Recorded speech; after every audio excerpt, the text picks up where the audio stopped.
कल्पना हिने एवढं काय केलेलं आहे? आता सायली म्हणते, काय सांगू बाबा, हिने काही एक गोष्ट केली का? रोज काहीतरी नवीन ही करत होती बघा. रुद्र आणि गिरिजाच्या मेहंदीच्या कार्यक्रमामध्ये तिने कसा गोंधळ घातला आणि तिथपासून जी सुरुवात झाली ती लग्न होईपर्यंत वेगवेगळ्या गोष्टी झाल्या, ते सगळं आता सायली घरच्या सगळ्यांना सांगत असते. त्यानंतर कल्पना म्हणते, लग्न झाल्यानंतर कुठे गायब झाले काय माहिती, त्यानंतर ही आता दिसते. अर्जुन म्हणतो, ते काही जरी असलं तरी मस्त असं गिरिजा आणि रुद्रचं लग्न झालेलं आहे. सायली, आता मी निघतो ऑफिसला जायला, एक काम करतो, मी ऑफिसमध्ये गेल्यानंतर तुला कॉल करतो, त्यानंतर तू निघ. नाही तर तू एक काम करतेस का, डायरेक्ट तू ऑफिसला ये, तिथून आपण दोघेही निघूयात. प्रताप म्हणतो, भांडण संपलं आणि आता सायली आणि अर्जुनच्या चेहऱ्यावरती हसू आलं. प्रेक्षकांना अस्मिता जरा टेन्शन मध्येच असते आणि ती म्हणते की मी माझ्या रूम मध्ये जाऊन बसते. आता सायली म्हणते, नेहमी अस्मिता ताई मला आणि यांना चिडवतात, पण आज यांनी मला डायरेक्ट ऑफिस यायला सांगितलं तरी सुद्धा अस्मिता ताईंनी मला चिडवलेलं नाही, याचा अर्थ नक्कीच त्या खूप अस्वस्थ आहेत. आता प्रेक्षकांना नागराज आणि प्रियाने जरी महिपतला बांधून ठेवलं जरी असलं ना, त्यांची पूर्ती टरकलेली आहे, पुरते दोघंही घाबरलेले आहेत. आणि नागराज महिपतला म्हणतो, अरे मला असं काही करायचं नव्हतं, पण माझा पुरता नाईलाज झालेला होता, समजून घे. महिपत म्हणतो, नागराज शेठ पहिलं तोंड बंद ठेवायचं. अहो नागराज शेठ, सिंहाला बांधून ठेवलं म्हणजे त्याच्या नाकाची धार जाते असं नाही, आणि चिचुंद्री आणि बेडूक त्याच्या शेपटीपर्यंत सुद्धा पोचू शकत नाही, हे कायम लक्षात ठेवायचं. नागराज म्हणतो, महिपत शेठ तुमचा राग समजू शकतो, पण मी तरी काय करणार. अहो 25 वर्षाची मेहनत तुम्ही जर हे सगळं दादाला किंवा अर्जुनला सांगितलं असतं ना, तर वाया गेली असती, समजून घ्या. मैपत म्हणतो, त्यातील 24 वर्ष तुमच्या पाठीमागे खंबीरपणे हा मैपत शिकरे वाघासारखा उभा होता, हे विसरला का नागराज शेठ तुम्ही? आणि तुमच्या भावाला टपकवण्याचं प्लॅनिंग आपण 6 महिने करत होतो. आणि त्यानंतर तुम्ही काय म्हणाला होता, माझ्या भावाला टपकवल्यानंतर सगळी प्रॉपर्टी माझ्या नावावर झाली की मी तुम्हाला मालामाल करीन मैपत शेठ. पण काय झालं, तुमचा भाव तर टपकला नाही आणि तुमच्या हातात आली भिकेची कटोरी. आणि या सगळ्यात भाजलं कोणाला? मला. पोलिसांपासून लपताय कोण तर मी. नागराज म्हणतो, हो सगळं कळतंय मला मैपत शेठ, पण इकडे बघ जराशी, मी काय बोलतोय ते ऐकून घे, या सगळ्यातून आपण मार्ग काढूया. मैपत म्हणतो, मी मार्ग काढत नसतो नागराज शेठ. अहो तुम्ही दुश्मनी घेतली ना माझ्या बरोबर, तर ती दुश्मनी मी निभावणार, आणि माझं नरड जर फासात अडकलं तर मी तुमचं नरड सुद्धा अडकवणार. नागराज चिडतो आणि म्हणतो, मैपत शेठ हेच ते, आणि या तुमच्या बोलण्यामुळे तर मला हे सगळं करावं लागलेलं आहे, मला हे सगळं माहित होतं. मैपत म्हणतो, नागराज शेठ यापुढे जे करायचं आहे ना ते एकट्याने करा. इथून पुढे तुमचा भाऊ तो रविराज किल्लेदार तुम्हाला पकडणार नाही, त्यासाठी काय करता येईल ते बघा. तो अर्जुन सुभेदार तुमच्यापर्यंत पोहोचणार नाही, ते कसं तुम्ही बघा. सायली आणि अर्जुन कदाचित तुझ्यापर्यंत पोहोचणार नाहीत नागराज, पण हा मैपत शिकरे तुझ्यापर्यंत पोहोचणार नाही, आणि यात त्याला यश येणार नाही, 113% असं कधीच होणार नाही. प्रेक्षकांना नागराजला माहित आहे की मैपत जर आपल्याला सोडून गेला तर आपली पुरती वाट लागणार आहे. तो मैपतला म्हणतो, अरे मैपत तुला कसं कळत नाही, ही भांडणाची वेळ आहे, आणि जर आपण भांडत बसलो ना तर हातातून सगळं निसटून जाईल. अरे मैपत, आपण एकमेकांचे हात धरून ठेवायला पाहिजे, तुला कळतंय का? अरे मैपत, नाहीतर आपण दोघेही बुडू. मैपत म्हणतो, अहो नागराज शेठ, तुमचे हात धरले असते, पण तुम्हीच माझे हात बांधून ठेवलेत ना. अहो नागराज शेठ, हातपाय माझे कोणी बांधले? तुम्हीच तर बांधले ना, मग सोडा ना, नाहीतर आपण दोघेही 113% बुडू. आता ठरल्याप्रमाणे अर्जुन आणि सायली रविराजच्या घरी आलेले आहेत, आणि रविराजला अर्जुनने सांगितलेलं आहे की बाबू जिवंत आहे. रविराज म्हणतो, काय बाबू जिवंत आहे? अर्जुन म्हणतो, लग्नाचे ते रविराज काका सायलीने बाबूला बघितलं होतं, त्यानंतर आम्ही त्याचा पाठलाग केला, त्याला पकडलं आणि त्याच्याशी आम्ही बोललो सुद्धा. प्रतिभा म्हणते, अहो तुमच्या सगळ्यांची कामं होत राहतील, पण त्या दोघं अर्जुन तुम्ही हे गरमागरम भोपळ्याचे गारगे खाऊन घ्या. आता अर्जुनने गारगे बघितल्यावरती खुश होतो आणि लगेच प्लेट खाण्यासाठी घेतो. आता प्रतिमा सायलीला म्हणते, अगं अस्मिताला सुद्धा गारगे खूप आवडतात, आणि आठवणीने जाताना तिच्यासाठी हे भोपळ्याचे गारगे घेऊन जा. अर्जुन म्हणतो, थँक्यू प्रतिमा. त्या प्रतिमा म्हणते, बरं आता तुम्ही सगळ्यांनी हे गारगे खा आणि तुमचं काम करत राहा, मी जाते आता. रविराज म्हणतो, अगं हे आमचं काम नाही तर आपलं काम आहे, बस इथे आपण बोलूयात. सुमन म्हणते, मग मी जाते. रविराज म्हणतो, नाही सुमन, तू सुद्धा इथे बस. आणि रविराज अर्जुनला विचारतो, काय म्हणत होता बाबू? अर्जुन म्हणतो, अरे सिनियर, मैपतने हा ऍक्सिडेंट घडवून आणलेला नाही, तर त्याला हा ऍक्सिडेंट कोणीतरी करायला सांगितलेला होता. तुझ्या अख्ख्या कुटुंबाला संपवण्याची सुपारी त्याला कोणीतरी दिलेली होती.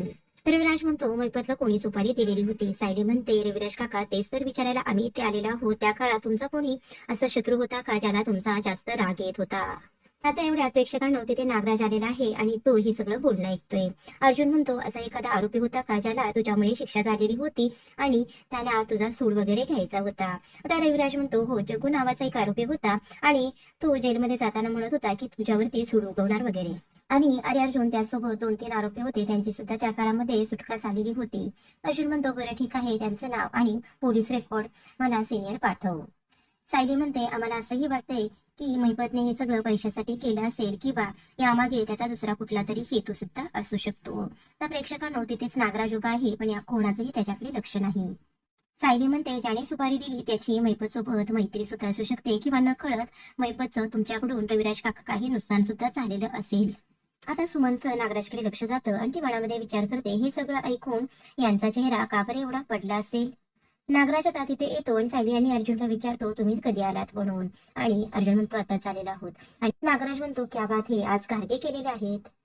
सायलीचं लक्ष सुमनकडे जातं, ती विचारामध्ये असते. आणि सायली सुमनला म्हणते, काय झालं सुमन काकू, तुम्ही कसला विचार करताय? त्या अपघाताबद्दल तुम्हाला काही माहिती आहे का? सुमन शांतच उभी असते. अर्जुन म्हणतो, सुमन काकू, तुला काही आठवतंय का त्या अपघाताबद्दल? तू एवढी शांत का उभी आहेस? सुमन म्हणते, नाही, मला त्या अपघाताबद्दल काही आठवत नाही, मला कसं काय काय आठवेल? नागराज म्हणतो, त्या अपघाताचा विषय अचानक कसा काय निघालेला आहे? वहिनीची स्मृती सुद्धा परत येते, आपली तन्वी सुद्धा सापडली, मग त्या अपघाताचा असा अचानक विषय तुम्ही सगळ्यांनी का काढला आहे? कशाला त्या उगाच जुन्या वाईट आठवणी ऍक्सिडेंटच्या आता सगळ्यांनी त्या विसराना? सुमन म्हणते, अहो तुम्ही फ्रेश होऊन घ्या, मी तुम्हाला नॅपकिन काढून देते. नागराज म्हणतो, नको, अगं सायली आणि अर्जुन किती दिवसांनी आपल्याकडे आलेले आहेत, मी थोडा वेळ त्यांच्यापाशी बसून गप्पा मारतो. रविराज म्हणतो, तू सुद्धा खूप वेळाने नागराज घरी आलेला आहेस आणि आता जाऊन फ्रेश होऊन ये, मला सुद्धा तुझ्याशी महत्वाचं काहीतरी बोलायचं आहे. नागराज म्हणतो, अरे दादा, महत्वाचं काय बोलायचं आहे? रविराज म्हणतो, तू अगोदर फ्रेश होऊन ये, मी नंतर तुला सांगतो. आता नागराज फ्रेश होण्यासाठी गेलेला आहे. रविराज म्हणतो, अर्जुन, त्या आरोपींचे काही जुने रेकॉर्ड्स मिळतात का, ते मी चेक करतो. अर्जुन म्हणतो, हो, आणि तो जग्गू होता ना, तो सुद्धा जेलमधून सुटलाय की नाही ते आपण बघू. रविराज म्हणतो, अर्जुन, चल आपण माझ्या रूम मध्येच बसूया आणि जुन्या काही फाईल्स आहेत ना त्या आपण चेक करून बघूयात. अर्जुन म्हणतो, चल सिनियर, आपण तिथेच बसूयात. आता सगळेजण रविराज सोबत गेल्यानंतर सुमन विचार करते, बरे झाले हे सगळेजण रूम मध्ये बसून चर्चा करणार आहेत, इथून पुढची चर्चा नागराच्या कानावरती पडणार नाही. आता हे सगळं ऐकल्यावरती का बरं यांच्या चेहऱ्यावरचा एवढा रंग उडाला असेल? कदाचित त्यांचा मैपतचीच नाही तर त्या अपघाताशी सुद्धा काही संबंध असेल का? सुमन आता नागराजच्या रूम मध्ये गेलेली आहे आणि नागराज तिला विचारतो, अगं माझ्यासाठी चहा आणलास का? सुमन म्हणते, नाही आणलेला, मी चहा नंतर देते, मला आता तुमच्यासोबत बोलायचं आहे. नागराज म्हणतो, तुझं बोलणं ऐकण्यात मला कसल्याही प्रकारचा इंटरेस्ट नाही सुमन. सुमन म्हणते, मला माहित आहे महिपत शिकरे कुठे लपलेला आहे हे तुम्हाला माहित आहे. अहो, हे सगळं तुम्ही दादाला सांगून टाका. हे ऐकल्यावरती नागराजला प्रचंड राग येतो सुमनचा आणि तो रागारागाने सुमनकडे जातो आणि तिला म्हणतो, तुला किती वेळा सांगू, महिपत शिकरेचा माझा कुठलाही संबंध नाही. तुझ्या ह्या मट्टे डोक्यामध्ये सहजपणे शिरत असेल तर बघ, नाही तर माझ्याकडे दुसरे सुद्धा पर्याय आहेत. सुमन म्हणते, अहो तुम्हाला काही माहित असेल तर दादाला सांगून टाका ना. तर आता नागराजचा नरड आणि तोंड आवडतो आणि तिला म्हणतो, अगं डिटेक्टिव्हगिरी चालू केलेली आहेस ना, ती पहिली थांबव. मुद्दामन त्या दिवशी मला ठाण्याला तू पाठवलंस ना. अगं हे सगळं तू मुद्दाम करतेस ना. आता सुद्धा खाली हे सगळे बोलत होते तेव्हा मी तिथं होतो ना, तिथून मुद्दामन मला बेडरूम मध्ये तू पाठवलंस ना. खरं सांग, हे सगळं मुद्दाम करतेस ना? आता रागाने जोरात तो सुमनला कपाटावरती ढकलून देतो. आता सुमन मोठ्याला एवढू लागते, तिला जोरात कपाट लागल्यामुळे, आणि नागराज जाऊन तिचं तोंड दाबतो. प्रेक्षकांनो, असे सीन सुद्धा आता सिरियल मध्ये नाही दाखवायला पाहिजे. तेवढा अत्याचार आणि अन्याय केलेलेच याबद्दल तुमचं काय म्हणणं आहे ते कमेंट मध्ये नक्की लिहा. प्रेक्षकांनो, ज्या ठिकाणी महिपतला कोंडून ठेवलेलं असतं त्या ठिकाणी प्रिया आलेली आहे. महिपत विचार करतो, ही पोर तर मला तोंडासमोर सुद्धा नको आहे, पण इथून जर बाहेर पडायचं असेल तर या पोरगीचा काही आपल्याला उपयोग होईल असं मला तरी काही वाटत नाही. प्रेक्षकांनो, आता प्रियाकडे महिपत रागाने पाहत असतो. फक्त त्याचं बघणं बघूनच प्रियाची पुरती वाट लागलेली आहे. ती म्हणते, हा महिपत माझ्याकडे असा बघतोय जणू आता नजरेनेच तुम्हाला मारून टाकेल, आणि चुकून जर तो इथून सुटला ना तर तो म्हणजे तुकडे तुकडे केल्याशिवाय राहणार नाही.